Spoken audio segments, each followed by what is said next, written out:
Oh, good. We're going chasing. Hello there, and welcome to... We're going chasing. Hello, now, and welcome to... We're going chasing. Now, we have a lot on the agenda, lads, so we'll cut the chase and get straight down to the business. Hello and welcome to the latest episode of We're Going Chasing. We're back with the performance rankings, hopefully helping you through your Monday mornings. How do you get on over the weekend, Cillian?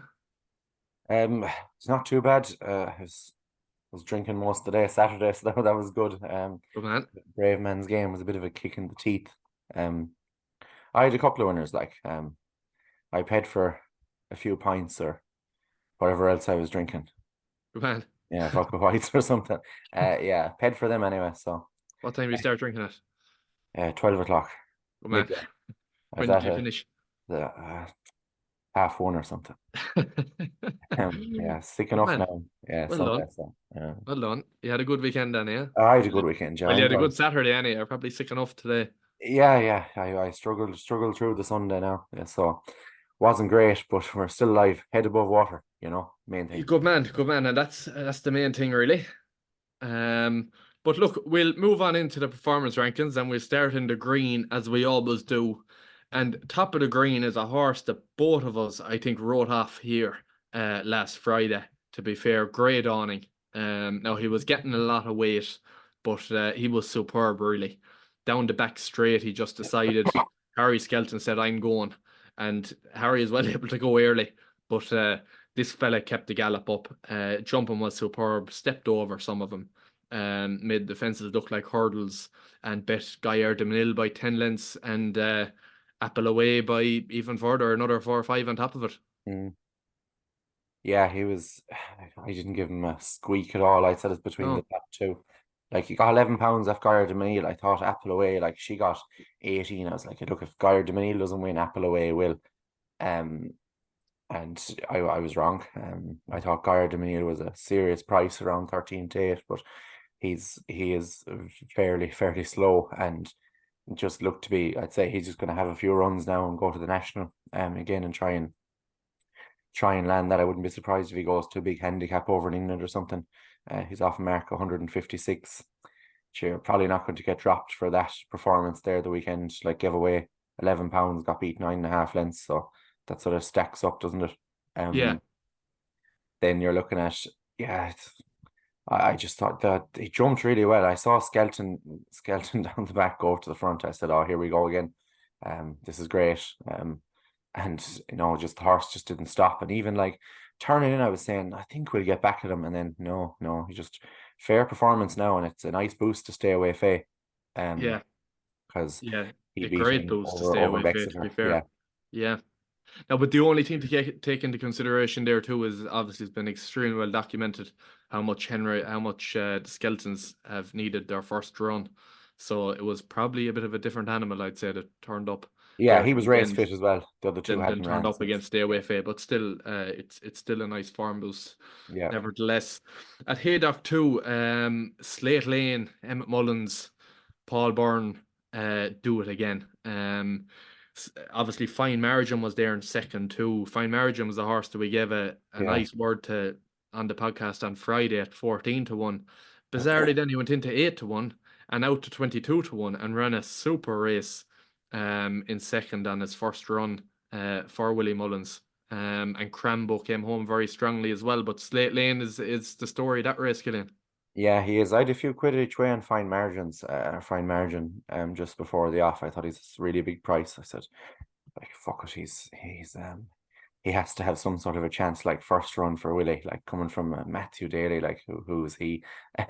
So I sort of saying, geez, he's a bit of a squeak there, but I was relatively happy with him, and I don't know, was he ever going to? I think it was Slate Lane had plenty in hand there, to be honest. That's a fair pot. He's won there 71 grand as well. It's some performance. Emmett and Paul Byrne again. It's probably going to be the last time the horse runs in Paul Byrne's colours. I'd say JP will probably buy him now, like he does with the rest of them. To go to Cartmel, Bangor, Newton Abbott, win 3 races at odds of 1 to 2 and shorter, take in probably less than 10 grand in prize money, and then say just a bit of crack there with those, and then we'll plunder a Premier Handicap over in Haydock on a Saturday on Betfair Chase Day. It's fair race planning from Emmett again. Yeah, it certainly is. And Crambo finished extremely well in that race. He was well back, doing that about 5-1. But definitely one to keep an eye on going Yeah, I forward. think there was a few people saying Crambo might be an outside bet for a stayers hurdle. No, not after that. No. You No. need to be winning like a handicap of 139. Yeah, you have to be winning that Yeah. to get to be saying I'm to be a serious stayers hurdle candidate. Like if you contrast that with Buddy won, he won a handicap off 147. I think they're the same price for the stayers that they were before the weekend. So that's just a Yeah. bit ridiculous, to be honest. Yeah, and then Royal Pagaille, Killian, is also in the green. He brought his record at Haydock to 4 wins from 5 runs, won 2 Peter Marshes, I think a novice chase there as well, and now obviously won the Haydock, the Betfair Chase at the weekend. You know, he just loves it around early, doesn't he? Yeah, he does, and that kind of ground really suits him. Even though I think it was done, it wasn't bottomless like so. No, it wasn't at all, no. Yeah, Yeah. I don't know. I was baffled watching it. That Brave Man's game was beaten. I saw Protectorat when he dropped back to around Cork Rambler and looked to be struggling. I said, "That's it now. We've landed the Betfair Chase." I had a nice few quid on Brave Man's game, so saying Yeah. it's the race over now. Thanks. And then fucking Royal Pagaille just didn't stop. Like when he got to the front, it never really looked like Brave Man's game was going to go past him. To be honest, like I see people saying it was a bad ride by Daryl Jacob. I don't know what Harry Cobden would have done too differently. No. He switched him a couple of times up the straight, but I thought that was the right thing to do. yeah, You know, often a horse can get going again once they're switched. yeah, exactly. So, And you know, I wouldn't fault him for that. And I'd agree with what you're saying there. Just there's no yeah, jockey that would have won on him really. yeah, it just looks like he's not the same animal since No, Gentleman's Game battered him in the Charlie Hall. no. It's Like obviously take a lot out of him. yeah. The races seem to, I don't know, he doesn't seem to take his racing too well. But like you could have brought David Russell out of retirement there to ride him and he still wouldn't have won. You know, that's how far off the pace he was. Yeah, it's Um just really disappointing. And like, geez, if you're on him for the King George at sharp prices there, 5-4, 13-8, like I've been really saying, fuck that in the bin. I don't know what's going to beat him, the King George. I'm sure there'll be a list of fucking horses lining up to beat him, because he was absolutely stink. Like if Royal Pagaille can beat you, you have no hope in the King George really. No, no. And to be honest, I'd say they're absolutely kicking themselves about going there. Because that race is obviously going to knock a bit more out of him. I couldn't have him in a fit for the King George. And then you're on to Cheltenham from there, and he's probably not going to win there either. Whereas if he had skipped this race, he probably would have went and won the King George, you know, off that bit of a break. And now they're left in no man's land. You know, if I was them, I'd nearly leave him off until Cheltenham possibly. You know, Yeah, I don't and know. and if you're Paul Nicholls and you don't fancy him for Cheltenham, bring him over for the Irish Gold Cup at the Dublin Racing Festival, because I think that the King George is nearly too soon for him now again, and he needs that bit longer off just to get him back right and possibly get him back to his best. Yeah, But like that's not going to happen. That's neither here nor there because no. they'll be going to defend his crown in the King George. Yeah, if you ask me, I would have said if you're Paul Nicholls, you're gearing the whole season towards the King George. Yeah, And from like what he was speaking before the Charlie Hall, after the Charlie Hall, before he ran him in this race, it seems like to Nicholls he is gearing the whole season to King George for Brave Man's Game, because like really he's not going to win the Gold Cup. Um, I think no, you generally only get one crack at it, proper crack at it. You've Plutard came back to win it, um, the second attempt, but generally you get one crack, and just a really disappointing run there. And yeah, yeah, I couldn't have him in a fit in the King George. no, I don't know. Maybe since and John Dance left the ownership, the horse is winless. Maybe yeah. John was brains. Um, God, I don't know, but one final thing on Royal Pagay before I move on, that was his highest racing post rating, 174. And the two Peter Marsh chase wins were 171, so it's three highest racing post ratings at Haydock, which is of no surprise. Moving on from there, Killian, at Punchestown, Predators Gold was easily, I felt, the most impressive maiden hurdle winner of the weekend. Once Paul Townend pushed him out there after the last, he extended, and he probably, like, he was a horse. I was speaking to a fella on Twitter beforehand. He's a horse that I was expecting an awful lot from this year, more so at 3 miles. But I was surprised at how nicely he did it there.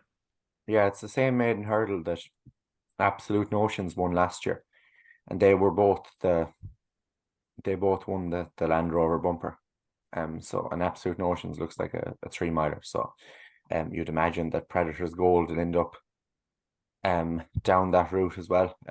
Yeah, I know Mossy Finn Park was a horse I liked. It was supposed to run in that maiden hurdle at Wexford. That Intense Approach got turned over, and I know he was a nice horse when he won his point to point last February. So he's probably one to keep on side as well. But yeah, the winner looked very good, and Willie and Jigenstown, dangerous combination. yeah, yeah, indeed. Moving on, Killian, we had the Grade 2 Florida Pearl Novices Chase at Punchestown. Favor de Champtou won it. A funny winner for me. Now, he's a horse with loads of ability, but I just felt that Affordale Fury was going to uphold that form anyway, and it was a case of whether Sander Clegane or Florian Porter potentially could come past both of them. So Favori de Champtou was in the green, and also I was extremely impressed with Florian Porter, to be honest. Now he's bet 15 lengths in the end, but he was never happy the whole way around. He was keen like he always is. You could see he was hanging left. He didn't like jumping, going right-handed. He was just a complete mess the whole way around, and still jumping the second last. He was there with a fighting chance. The 15 lengths is probably a small bit unfair. He totally bombed after he jumped the last or the second last and went way out left and just started paddling. But I was fiercely impressed, to be honest, that he was still in the race, two fences out.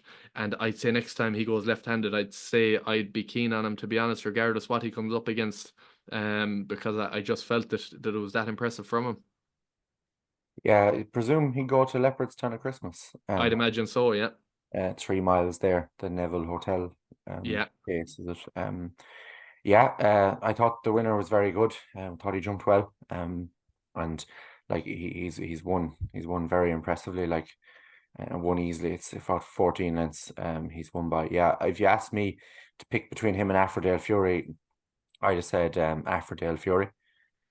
So yeah, it's just it was a bit of a weird race though, wasn't it? Like the loose horse was just a hindrance all the way around, and Yeah. yeah, I don't know. I was a small bit disappointed with Sandor Clegane. Yeah. Thought like He thought has he'd run been, a better race than that. To be yeah. honest, like is he a Grade 1 horse? I don't know. Doesn't look like it based off that. Potentially not. Could be one for an Irish national. Yeah. To Something be like honest, that. he's come second in that race. To be honest, I reckon he's the fourth best horse in that race. Who have you ahead of him? Florian Porter and Affordale Fury, who we'll be Oh, talking about after. fair enough. Yeah. But that'd be my view on it. Now that could be an awful take. I said in 2 months' time we could potentially be looking at that as the worst take of the year. But Yeah. I You'd would. have a few. You'd have a few takes that could probably rival it. But yeah, It'll be he's highly competitive. yeah. I was a bit disappointed with Sander Clegane, but yeah, it was a bit of a messy race, and I wouldn't like any of these could beat any of these going forward. Quidixios Yeah. was really disappointing. I said I didn't think he needed to step up to 3 miles. I don't know what he needs. Like he just, like when he was, I think was it from like the back of the fourth last, he was just finished and tailed Yeah. off. Yeah, I He's was a a bit bit of a disappointed busted with him now, flush. to be honest. Well, I wouldn't say he's a busted flush. Like he's still only 6. Like they have plenty of time to get him back. And Yeah. he's still a high class horse, and obviously a trying Ferdle winner. Like so, I think he's just a matter of trying to get him back and see what he does, but that's not his true running, obviously. No. Killian Stateman won the Morgiana hurdle, and I think I'd say he's probably one of my favorite horses in train, to be honest. He's amazingly boring. He's just so straightforward. There's no frills, there's no quirks, there's no, you can do whatever you want with him. Paul was saying after the race, like he can just make his mind up when he gets down to the start, whether he wants to make the run him, whether he wants to drop him in, whether he wants to ride him handy. He's just so, he jumps fine. There's no real chinks in his armor. Okay, he come up against the Constitution Hill, who's a freak, and he'd fail there and he'll fail again there, I'm sure. But just in terms of grade ones in Ireland, I just love him. Yeah, I think I remember saying it last year. Like, what's the point going over fences with Stateman when you can win the Morgiana Christmas hurdle, the Irish champion hurdle, and the Possibly Punchestown one Punchestown. potentially.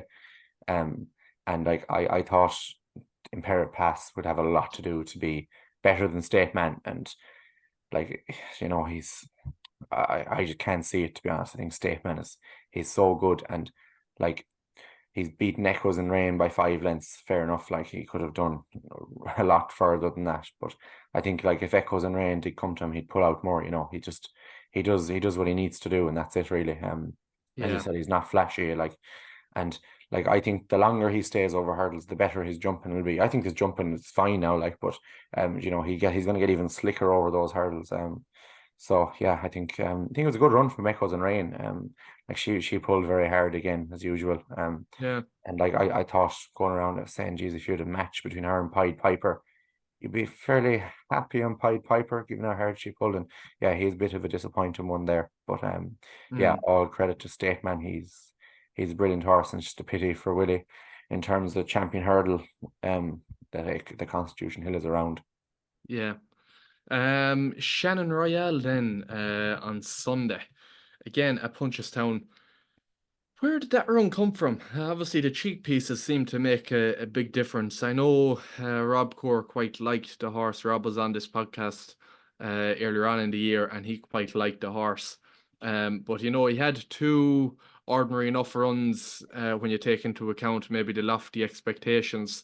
And then the first time cheek pieces come on, and he's absolutely thumped Tully Hill by 24, 25 lengths. Yeah, his first run was absolutely horrendous, really. Like it was complete, like Yeah. you said, that's complete madness. That's just a complete bombing out there. And then his second run, he had to give Lecky Watson 7 or 8 pounds, 8 pounds, I think, and he beaten 2 lengths. So like that was an improvement the last day, considering Lecky Watson was a decent bumper horse, Yeah. albeit he didn't really win, but yeah, he was a decent bumper horse. And then today he's completely stepped up on that. And what's he won by for a finish? Like 25 lengths or something, is it? 24 is officially Yeah. looking at it here. Yeah, it was just an absolute demolition, and it never Yeah. looked like Tully Hill was going to pick him up either. Like No. like you're disappointed if you're Willie about Tully Hill there. Like in Yeah. Willie's horses, there's some, like he's having a lot of winners. He's 27% strike rate in the last 14 days, but he's getting a few turned over, and it's not really like him. Maybe they're not all fully ready this time of year, but Yeah. I think yeah, I really like Shannon Royale as a potential Bartlett horse. I think he's put his name back into the hat for it now after that performance. I know he has race fitness on his side, but it was Yeah. absolute demolition. I thought he jumped okay. He had a few out to his left, but I wouldn't mind that too much. But yeah, he just looked a different horse with the cheek pieces. Yeah. Maybe he's a bit lazy or something, and those sort of sharpened him up a bit. But like he had the run of the race again in Thurles the last day, was it, against Lecky Watson, and he just didn't seem to finish it out. But he definitely finished it out today. He wasn't stopping. No, I can already see 2 or 3 weeks out from the Albert Bartlett, all the talk about Shannon Royale, because he's going to fit that cliche for the Bartlett that you want to battle hard on a horse who's Yeah, had 5 or 6 runs. Like people are yeah, going to be all over him in terms of talk leading up to it.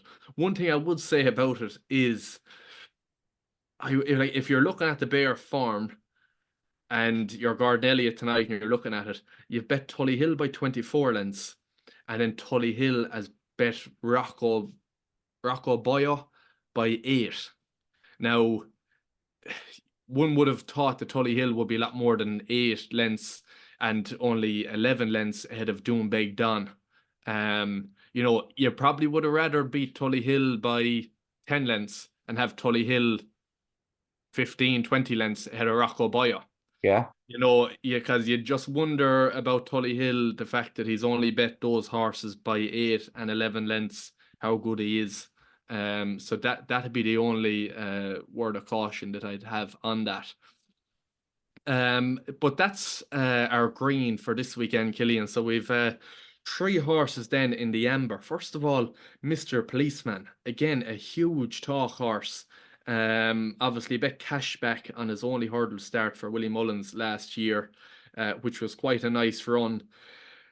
All talk about the Arkle, and he was quite underwhelming, very workmanlike. They seem to be saying that he's not given the same performances on track in terms of his homework, and that it's not aligning. So there's definitely question marks over him there. While he won, he's not sort of possibly as exciting as he may have been before the weekend. Yeah, definitely. He's in your 10 to follow, isn't he? He is, yeah. Yeah, so you've obviously the weight of your 10 to follow has crushed him really on chasing debut. Yeah. I think Paul said the soft ground is probably the heavy ground that was in Ferryhouse wouldn't have helped him. He just looked, workmanlike's a good word for that. Yeah, it's easy. Like if he's the best, if he's the Arkle winner, I mightn't bother watching it. I might go to the bar. I'll go to the Arkle bar when the Arkle is on. I'd say you'll be there, if he's the best, yeah, I probably will. But he's the best horse in the Arkle, and he's the Arkle winner. I'm not going to watch the race. Yeah, there's not much more as to say really on him. They're talking about stepping up and trip. Paul Townend said after the race that he won snugly me arse. Yeah, Paul Townend's a liar. I wouldn't call that snugly. But look, we'll wait and see what happens with him. And hopefully he shows the class that he seems to have at home. I have Affordale Fury in the amber, Killian. You're shaking your head, No. but he's in the amber because he can't be that bad. You know, like he's bet Favori de Champtou by about 2 lengths on his first start, and now he's bet about 40 lengths by him. Sam Ewing was going around on the second circuit, particularly kept on looking down at the horse, to see if there was something up. It just felt, you just knew a long way from home that Sam Ewing wasn't a bit happy on him. Looking at the Racing Post notes there after the race, the jockey said the gelding hung right and jumped severely right. The vet said the gelding was post-race normal. I'm sort of surprised to see the post-race normal part. He definitely didn't like it there anyway. And like he threw in a bit of a stinker of a run last year too. He was betting the Lawlers an ace by 30 lengths. And then he came out at Cheltenham and he was only beaten a length by Stay Away Faye. So I wouldn't completely write him off, to be honest, because he is a nice horse, and there's no way he's as bad. He's 40 lengths worse than Favori de Champtou. No, I agree with you, but like, yeah, I don't know. No opinion. Ember is he could have Ember just is fair enough. Yeah. And you insisted, because I insisted on Affordale Fury. You insisted on having Lucid Dreams and Imagine in the Ember. Yeah, but hold on a second now. Lucid Dreams bet half a length in a grade 2. Affordale Fury fell out back at the television. Yeah, but no, you can't compare them. Like, you can.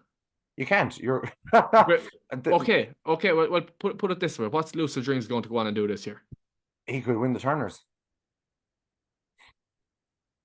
Are you for real? Lucid Dreams is a really, really, really good horse. If I'll tell you, if John Ryan sent Lucid Dreams over for the Turners, he'd run him in Stratford on Monday. No, well, he might use Stratford as a pipe opener. Yeah, he'd run him in Stratford on Monday, and if there's racing on Saturday, he'd run him there as well. I'm telling you, he's not Yeah, like, Aphrodite Fury is a better horse than Lucid Dreams, and there's no doubt about it.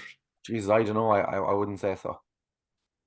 I wouldn't think Well, so. I'd say Lucid Dreams will be rated higher over fences by the end of this next April when Punchestown ends. Lucid Dreams will have a higher rating over fences than Ardale Fury. you're wrong. Will you put a bet on it? Well, we'll wait and see. The loser has to leave the podcast. I like Lucid Dreams. Going back to the race here, he ran an absolute cracker. Imagine's a pretty good horse, like, and Uncle Phil is a grand horse too. Yeah, well, they've only barely bet Uncle Phil. I'd say Imagine is there in the amber as well, because considering what he did in his beginner's chase to only beat Uncle Phil by about a length, Yeah, and but it Lucid was Dreams to be that close as well. it was I'd say it's a poor race. potentially, but it was also like, Yeah. you know, like Uncle Phil led, and he was just led at a slow pace, turned into a bit of a sprint finish. Like, so that's why it ended up being so tightened up together. Like, but like Lucid Dreams, geez, I don't know if he jumped the last correctly, I'd say he'd have got past Imagine, to be honest. Um, and like he was getting sort of ridden along there on the bend. I was saying, oh, you know, he's going to fall back, but geez, he didn't stop. And like, I think he'd be better horse up and trip. The ground would have suited him. It probably would have suited him more if it was worse ground than what it was today. But he's a very good horse. And like, I don't know, I think Imagine is nice, sort of good horse too. So two of them are the ones to take forward. I think they're both miles better than Uncle Phil, but just the race was ran. Michael O'Sullivan was able to dictate and just go at a slow pace, and that's what resulted in the bunch finish. Okay, we'll agree to. There are fair points, but we'll agree to disagree in terms of the rating at the end of the year. Yeah, well, It'll be an interesting one to track. I'll be back. Right, Killian, moving on to the red. Top of the red there, I have the Cheltenham Gold Cup. Brave Man's Game, Galloping Deschamps. Both of them, as we've mentioned already, quite disappointing at the weekend. And obviously it's cliche, and you know everybody has heard it, the Gold Cup breaks horses. But my question would be, based off what we know about the Gold Cup and how it can affect horses, is if you have a top 3 mile chaser, is the right thing to do to go and win a Gold Cup, to go for a Gold Cup, and even to go and win it? Like, because you could have, you say, if you have a top 3 mile chaser, you can go to Down Royal, you can go to Leopardstown at Christmas for the Savills Chase, or you can go to the King George, you could go to Haydock at the weekend. You know, there's the Irish Gold Cup, the Punchestown Gold Cup, there's a Grade 1 at Aintree. Towards the end of the season, there's so many options. Like, if you have a really good horse, why run him in that race? You can win a lot more prize money, have a lot more fun with him if he's going to pick up wins in all very prestigious races in their own right throughout the year. And I just be certainly thinking that if I had a 3 mile chaser, not that I will anytime soon, certainly at that caliber. But it's definitely a fair question, I think. Yeah, I'd answer it with the Gold Cup is the Gold Cup is the Gold Cup is the Gold Cup. Like, it's the biggest race in national hunt racing. I think, like, it's bigger than the national. You want to win the Gold Cup, really, don't you? Like, if you said to me, like, it's not like out of the championship races at Cheltenham, I'd much prefer to win a champion hurdle or a champion chase. I take a Gold Cup over stairs, all right. But I don't have the same loving with the race as a lot of people do. I definitely much rather win a King George or an Irish Gold Cup, even, or a Punchestown Gold Cup.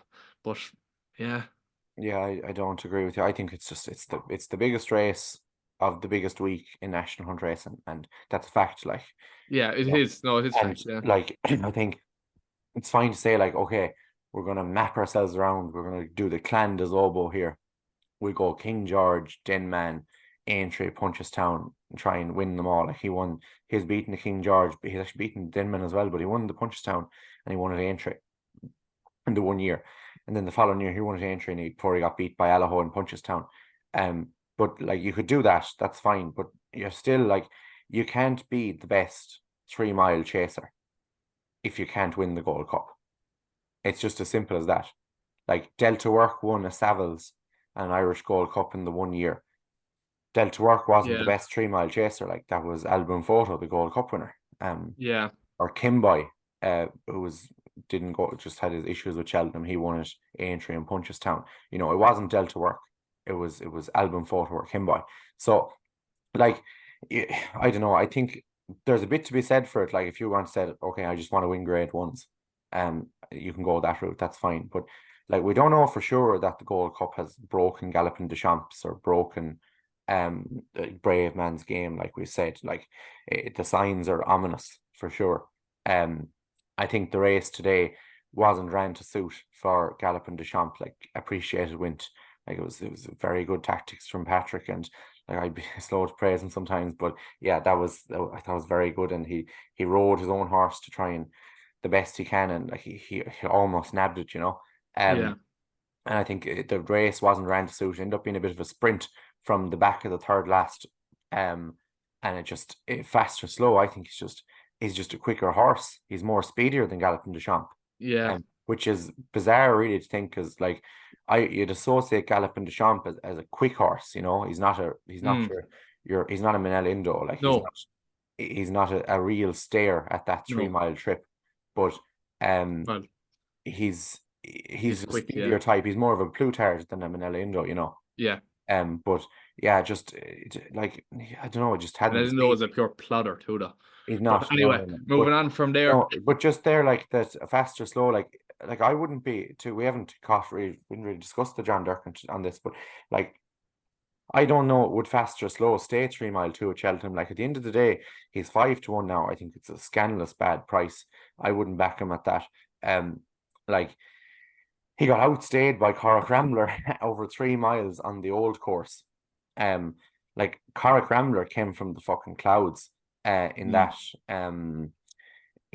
Ultima, and like what he give him, was it £4 the difference, £3 the Very difference? little, yeah. And there was nothing really, like, and Yeah. Corach Rambler has outstayed him on that occasion, and like I just think like on the new course, like and that stiff finish, the extra 2 furlongs, you know, it's going to help him. I don't know, like I think with him, if I had him now, I'd try and go Christmas, Dublin Racing Festival, skip Cheltenham, I go to Aintree, I go to Punchestown. I'd skip Cheltenham with him. Maybe he does stay. I don't know. Well, I'm sure he does. He What will. about Ryanair? No, I wouldn't bother. Just win the grade 1, 3 mile grade ones at Aintree and Okay. Punchestown instead. Well, he's to go back to defend Punchestown anyway. And if Yeah, you he skip does, Cheltenham, sure you can pick up Aintree if you want. Yeah. So like I don't know. I think he's just maybe a speedier horse than Galloping des Champs. It'd be very foolish to write off Galloping des Champs yet, but a Plutarch last year, very similar. They both hit the line really, really hard in the Gold Yeah. Cup. A Plutarch had a stinker last year. It doesn't look good. I know Galloping des Champs didn't bomb out the first day, but it's not looking good. Yeah. Very fair points, Killian. Next one in the red is Sheila Lewis for her race planning when it comes to Straff and Jack, because I was watching it like this through my hands when he finished second there. Shishkin actually could have been in the red too for being a pig and not starting the race. Yeah, probably can. We can Yeah, have Shishkin is in the red. He wasn't on our list, but he's in the red. But like Straw Fan Jack, he's rated 141. Do not ruin the mark. I think he's possibly one of the best handicapped horses in training Ireland or England. Like on his second chase start at Cheltenham last year, he beat the likes of Ash Tree Meadow and Soul Pretender. You know, and Soul Pretender is 155 rated now, or well, Soul Pretender is actually after passing away, isn't he? So Ash Tree Meadow is rated 155 now. If you go back and you look at Straffan Jack's last handicap chase run at Sandown last year, I just have notes here from my 10 to follow because he was in it. So the first that day was rated 128, now rated 135, up 7. The second is up £9 now. The third is up £11 from that run. The fourth was Straffan Jack, and the fifth is up £16 from that run. The form of that race is brilliant. He's only been running in grade ones that he's no hope in since then. And I just think this fella needs to go to a big handicap and he'll win it. And then the owners and Sheila can have their day out. And that's the thing to do with him, because if he goes, like, I don't know what they're going to do to his mark now after that. He bet about 25 lengths. Nothing. Yeah. Well, hopefully. Well, he was it 25 lengths in the end? Oh, you bet out the fucking gate. He was bet out the gate, but he looked at one stage that he was going to give a. You don't think? Check it there now, Straw Fan Jack. I'd say he could have been bet 30 lengths. No, I don't think that much. 16. 16, fair enough. Yeah. Hammered. To 162 rated horse. So what's that? Hammered. Yeah, pretty much he could get 1 or 2, so it won't be detrimental. But like, he just got weight please, as well. Or yeah, he did. He got 6 pounds. So yeah, but just please, just unchanged. Just run him in a handicap. The 12:48 beginners chase at Punchestown is also in the red. Just Gaelic Warrior, really. Like, obviously he was superb, but like, it's a joke. It was a joke of a race. He pulled himself to the front there, sort of as they were going out on the final circuit, and nobody went with him, and he was just left off. You can't leave Gaelic Warrior off like that. Like, it's different if it's some, I don't know, some yoke at 40-1. He's going to come back to you. Like, but if you're trying to win a race, and if you're trying to uphold just the whole image of a race and etc., like, you can't leave Gaelic Warrior just off like that. I thought it was a bit of a farce, to be honest. I thought the whole race was a farce. Gaelic Warrior was brilliant, but you couldn't read too much into it at the same time. Yeah, that's fair enough. I think it was, weird yeah, race. Weird race. Pulley Hill is also in the red, as we've mentioned already. But I have one more for the red. Well, the Ronan McNally tipping service is in the red. Was it? Because Ronan has left the service. What? Yeah.